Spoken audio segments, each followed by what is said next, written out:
चंद्रयान 3 के लिए आने वाले 14 दिन बेहद अहम होने वाले हैं। 23 अगस्त को सॉफ्ट लैंडिंग के बाद अब नजरें प्रज्ञान रोवर पर हैं, जो स्थितियां समान होने के बाद चांद की सतह पर चलेगा। विक्रम लैंडर के अंदर मौजूद रोवर प्रज्ञान के बाहर निकलने की प्रक्रिया शुरू हो गई है।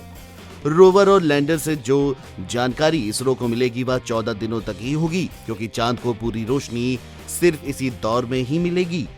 लैंडर और रोवर इन दिनों में पूरी सक्रियता के साथ इसरो को सूचनाएं भेजेगा। दरअसल 14 दिनों के बाद चांद पर रात हो जाएगी। ये रात कोई एक दिन की नहीं, बल्कि पूरे 14 दिनों के लिए होगी। रात होते ही यहाँ बहुत अधिक ठंड होगी, इसलिए विक्रम और प्रज्ञान केवल धूप में ही काम कर सकते हैं। इसलिए वे 14 दिनों के बाद निष्क्रिय हो जाएंगे। हालांकि इसरो वैज्ञानिकों ने चंद्रमा पर फिर से सूरज उगने पर विक्रम और प्रज्ञान के काम करने की संभावना से इनकार नहीं किया है। अगर दोनों 14 दिन बाद सही सलामत काम करते हैं तो ये भारत के चंद्र मिशन के लिए एक तरह से बोनस साबित होगा। सबसे बड़ा सवाल यह है कि क्या पृथ्वी पर लौटेगा चंद्रयान 3? ऐसा नहीं है कि चंद्रयान 3 पृथ्वी पर वापस लौट आएगा। विक्रम और प्रज्ञान हो सकता है काम ना करें, लेकिन ये चंद्रमा पर ही रहेंगे। भारत के चंद्रयान 3 का कुल वजन 3900 किलोग्राम है। प्रोपल्शन मॉड्यूल का वजन 2148 किलोग्राम और लैंडर मॉड्यूल का वजन 1752 किलोग्राम है, जिसमें 26 किलोग्राम का रोवर भी शामिल है।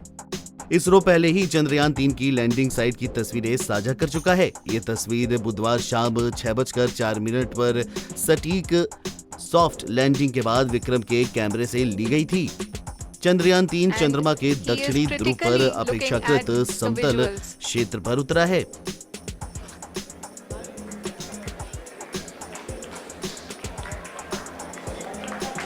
जी हाँ, आप अपनी स्क्रीन पे देख सकते हैं कि हम रोवर प्रज्ञान चंद्रमा की सतह की रासायनिक संरचना, मिट्टी और चट्टानों की जांच करेगा।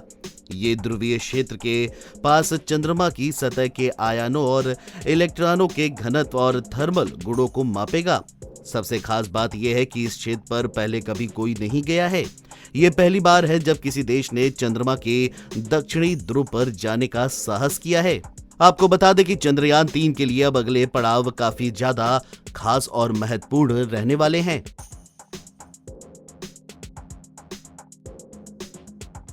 अब सबकी नजरें प्रज्ञान रोवर पर है, जो स्थितियां समान होने के बाद चांद की सतह पर चलेगा। चंद्रयान 3 का लैंडर मॉड्यूल लैंडर के कंप्लीट कॉन्फ़िगरेशन को बताता है। इसमें रोवर का वजन 26 किलोग्राम है। रोवर चंद्रयान 2 के विक्रम रोवर के जैसे ही है। प्रज्ञान रोवर को बाहर आने में एक दिन का समय भी लग सकता है। वरिष्ठ वैज्ञानिकों का ये कहना है कि योजना के मुताबिक सॉफ्ट लैंडिंग के साथ ही लैंडर और रोवर चांद की सतह पर अपना काम करना शुरू कर देंगे। लैंडर के साथ ही चांद की सतह पर उतरने वाले रोवर अपने पहियों वाले उपकरण के साथ वहां की सतह की पूरी जानकारी इसरो के वैज्ञानिकों को देना शुरू कर देगा।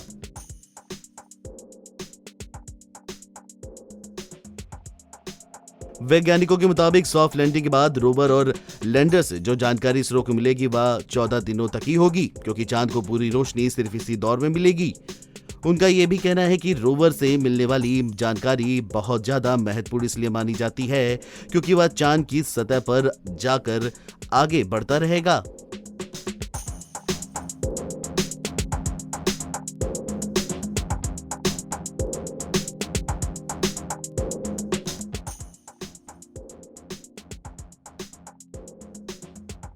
वही वैज्ञानिकों का कहना है कि 14 दिनों के भीतर रोवर चांद पर अपने तय रास्ते को न सिर्फ पूरा करेगा, बल्कि उसकी पूरी सूचनाएं भी इसरो के डाटा सेंटर को भेजता रहेगा। सिर्फ रोवर ही नहीं, बल्कि लैंडर के माध्यम से भी सूचनाएं और पूरी तकनीकी जानकारियां मिलती रहेंगी। लैंडर और रोवर 14 दिनों तक सूचनाएं भेजेंगे। तमाम विपरीत परिस्थितियों के लिए तैयार किए जाने वाले लैंडर और रोवर के पावर बैकअप की क्षमता 14 दिनों तक सबसे ज्यादा होती है। इसके बाद की सूचनाएं या तो मिलनी बंद हो जाएगी या इनकी स्पीड ना के बराबर हो जाएगी। हालांकि अंतरिक्ष वैज्ञानिकों का मानना है कि 14 दिनों के भीतर मिलने वाली सूचनाएं अंतरिक्ष में चांद पर की जाने वाली तमाम संभावनाओं की सबसे महत्वपूर्ण जानकारियां होंगी। एनबीटी ऑनलाइन की रिपोर्ट।